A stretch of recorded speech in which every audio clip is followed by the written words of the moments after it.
back in the craft room, and I am working on another coaster craft. And I'm going to be marbling some resin, and I'm hoping this is going to work because I've tried a couple of different ways that did not work so well. And all I'm doing is I've prepared my resin, and it's the Easy Cast resin, and I've split it into 5 different cups. And it's just a little bit in each cup. I don't know if you can see it even. And all I'm doing is taking some metallic acrylic paint in different colors, and I'm just throwing it in the cups, and I'm mixing it really well because I want the colors to be nice and vibrant. And I'm going to be doing that with each of the colors. My mold is already prepared, and all my cups of resin are sitting here, so I'm going to give each of them a quick little stir again before I pour them in. This red one's really thick. I don't know why that is. So I might as well start with that one. I don't know why this one got a head start in firming up over the other ones, but we'll work with it and see what happens.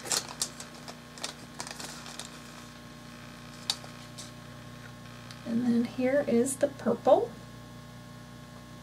That's more the consistency I was hoping for, so I don't know what happened with the red. And then the green. I don't know how well you can see this. And all I'm going to do is take the colors and start swirling them around. If that red wasn't so thick, this would be working like a charm.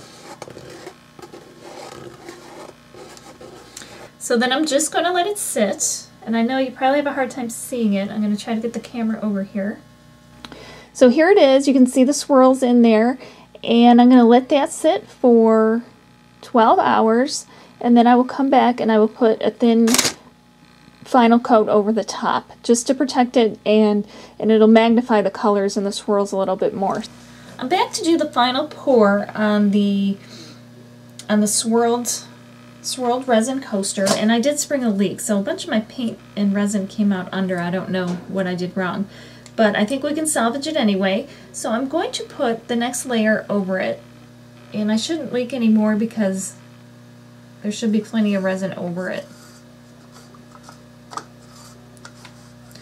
I'm just going to pour it in, let it be, let it sit. If there's any bubbles I need to take care of, I can do that. Otherwise, we'll just let it sit for 12 hours or so, and we'll come back and check on it and unmold it and see how it turned out. Back to unmold the swirled coaster, and it did spring a leak, so I had a bunch of the resin come underneath, so this one's going to be a little bit messier than normal. So I don't know, that's the first time I've done that, so I'm not quite sure what I did wrong. I must not have had a good enough seal, or maybe I moved it and broke the seal. So pull it off. Yeah, see, I think somehow I messed up my parchment paper, and I have some wrinkles in there, so, oh well. That's okay. So we'll trim it off, and you'll get the idea anyhow of what I did and how it could turn out. I think I could have done a little bit better. I think the silver that I put in kind of made it look a little grayer. I don't know if this is fully hardened either, but it's good enough for me to show you, so I'll trim this stuff off later.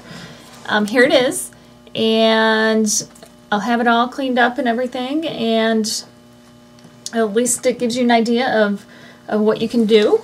Here's one I had done previously, and this one I just put it, I let the resin sit and get a little bit harder before I put the paint in, but I had let the resin get too hard. So, I don't know, different effects, different ways to do it. Just experiment with it, play with it, see how it turns out. I mean, they're both kind of pretty in their own way, and I hope you try it. I hope you have fun with the resin. Remember to rate, comment, and subscribe. We'll see you next time, and remember to stop by my website at www.craftclatch.com. We'll see you next time. Thanks. Happy crafting.